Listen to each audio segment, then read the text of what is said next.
اب غیبت کیا ہے؟ کسی شخص کی غیر موجودگی میں اس کی کوئی برائی بیان کرنا، یہ غیبت ہے. یہ ہے اس کی ٹیکنیکل ڈیفینیشن. لیکن یہاں بھی جان لیجئے ہر غیبت غلط نہیں ہے.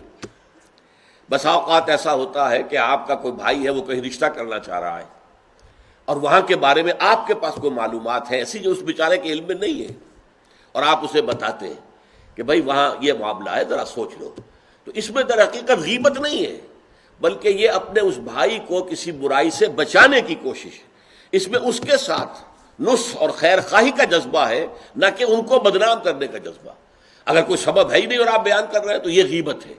لیکن اگر معاملہ اس طرح کا ہے تو ظاہر بات ہے. اسی طریقے سے کوئی کسی قوم کے رہنما ہیں اور بڑی شخصیتیں ہیں، اب ان کے بارے میں یہ ہے کہ پبلک میں اگر آپ کو ان پر تنقید کرنی پڑے تو اس کے اندر بھی دیکھا جائے گا کہ وہاں اس کا ہونا ضروری نہیں ہے. وہ تنقید جو ہے آپ ملک اور قوم کی مصلحت میں کر رہے ہیں. تو گویا کہ اس طریقے سے غیبت کی ہر شکل جو ہے وہ حرام نہیں ہے. البتہ ایک خیال لوگوں کو بڑا غلط ہے، وہ میں ایک حدیث کے حوالے سے اس کا ازالہ کر دینا چاہتا ہوں. یہ حضور سے سوال کیا گیا کہ پوچھا گیا کہ غیبت کیا ہے. یہ حدیث ہے، مسلم شریف میں بھی ہے، ابو داؤد میں بھی ہے، ترمذی میں ہے، نسائی میں ہے. یہ حضرت ابو ہریرہ رضی اللہ تعالی عنہ سے.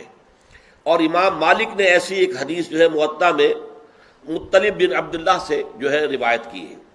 حضور سے پوچھا گیا کہ غیبت کیا ہے. آپ نے فرمایا ذکروں کا اخاک بما یکرہ، تمہارا اپنے بھائی کا تذکرہ کرنا کسی ایسے اعتبار سے جو اسے ناپسند ہو. اگر اس کے سامنے کرو گے اسے ناپسند ہوگا، اس کے علم میں آئے گا کہ میرے بارے میں یہ بات کہی گئی ہے تو اسے ناپسند ہوگی. ایسی بات کا اس کی غیر موجودگی میں بیان کرنا.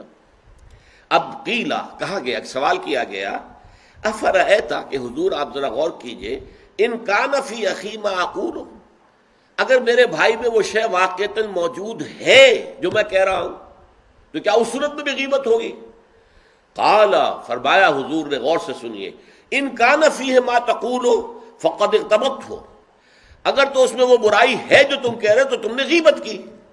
وَإِن لَمْ يَكُنْ فِيهِ، اور اگر نہیں ہے اس میں وہ شے اور تم پھر بھی کہہ رہے ہو ما تقول فقد بہتہ، تو تم نے اس پر بہتان لگایا ہے. یہ تو دوہرا جرم ہو گیا.